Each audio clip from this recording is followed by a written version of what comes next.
Hello everybody, this is Captain Jerwa bringing you another narrated Pokemon Showdown battle. In this battle I'm going to use a new team I have with 5 choice Pokemon. I'm probably going to go into the team maybe in a later video. But yeah, anyway, I have, as I said, 5 Pokemon with choice items and 1 Pokemon, or my Sandslash, who's just my Stealth Rocker, Setter Upper, and Rapid Spinner. So yeah. First turn he leads off with his Uxie. I just Pursuit to get some good damage because I'm pretty sure he's not going to want to stay in. And here he Whirlwinds me into my Typhlosion, and I'm just going to go for the Specs Eruption, which absolutely, since he doesn't have a Lantern or Slowking, is just going to annihilate everything.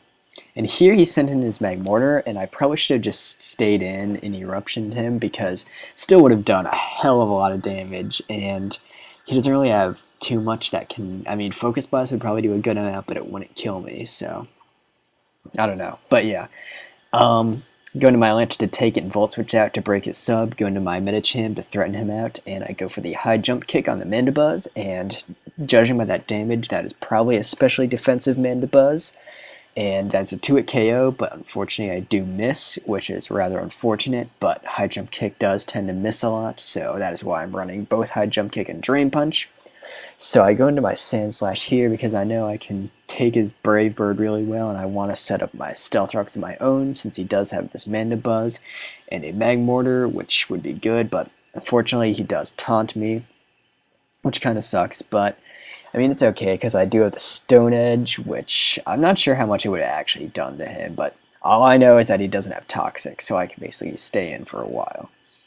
And I unfortunately do miss the Stone Edge on the Sceptile, which I believe actually does come into play because any damage I can have on this thing is good because Sceptile is always a threat in RU just because it can be physical, it can be special, it's got pretty good coverage, that kind of thing. So yeah, he sees that I'm locked into Hidden Power Fire and he goes into his Magmortar, and I did kind of see this coming, but I just wanted, I mean, that Sceptile is just such a threat, I just wanted some damage on it. And he does miss the Focus Blast here, and I think that's justice for the 2 kind of misses I did get. And here I predicted the Electivire, so I Hydro Pump, and that does 98%. That is pretty impressive, I think. I mean, that's coming from a Lantern who's got, like, base 74 special attack. That's just awesome. Go into my Sandslash, now I can take any 2 hits and just retaliate with the Earthquake and take him out, which is awesome. So, Electivire, you suck. What's new? I mean, yeah. Just leaving my Sandslash here, just not wanting him to get a sub up.